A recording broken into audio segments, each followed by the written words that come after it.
Hi, welcome back to Selah's Little Haven. Well, that was too up close. I hope everyone's having a great week or great month so far. It's only been 2 days. And happy March to everybody. Spring will be here soon before we know it, and then we're going to lose an hour of sleep, which personally, I love my sleep, so I'm going to miss that hour. It makes a big difference. I wanted to just talk today about Selah's Little Haven and kind of how Selah came to be. So when I was like 15 years old, I was reading in my Bible, and I was reading in Psalms, and I saw this word Selah. Well, what does this mean, Selah? So it's to pause, to meditate, to make a joyful noise, and it's a musical note too. And so I just knew that when I was growing up, I wanted to have a baby named Selah. And so, long behold, I found out, like, I want to say before my 20s, I had this condition called polycystic ovarian syndrome.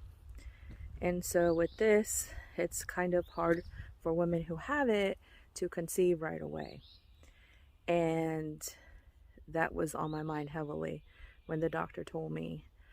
And so when I tried to conceive, it was brought to my attention again, of course.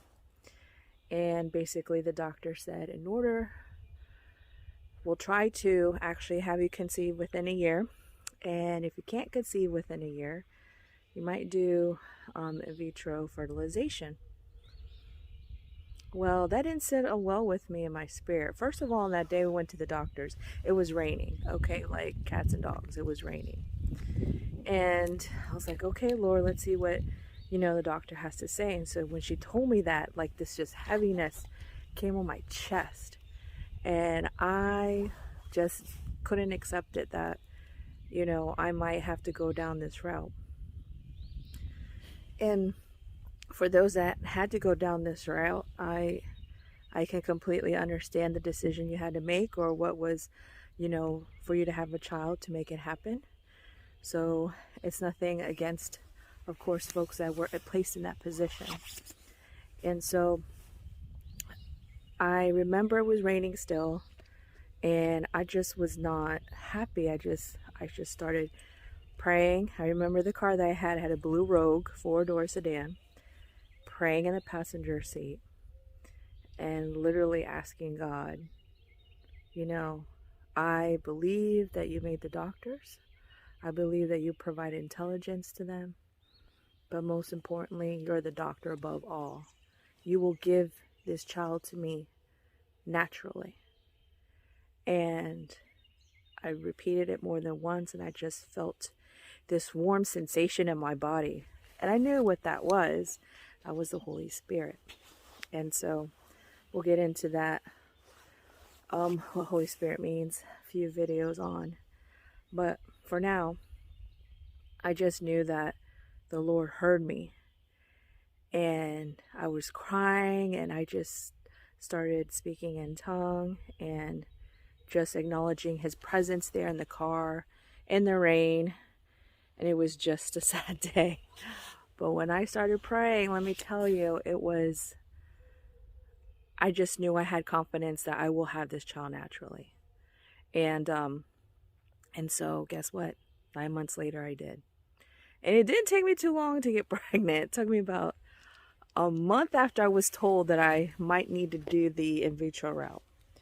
So there's to say, sometimes when you going through life and someone says to you that is of authority, that says, nope, sorry, you can't do that. Nope, sorry. You'll have to wait, or whatever. Depending on the situation, pray on it. Pray on it and believe that God will make it a way for you. And if that means a year down from now, a month from now, maybe even tomorrow, it doesn't matter. Just pray on it. Pray on it and then let it go. If you pray something like that, you let it go and you continue to live your life and do what it needs to be done in that particular, prayer. So I just wanted to kind of share a little bit about that. And the reason why I have Selah's Little Haven, because she is truly my prayer answered, and it's just a good testimony for those who perhaps are trying to have children. If we weren't able to have children, I was seriously considering adopting too. Every child deserves a family that's loved and will care for that child, and most importantly, prayed over.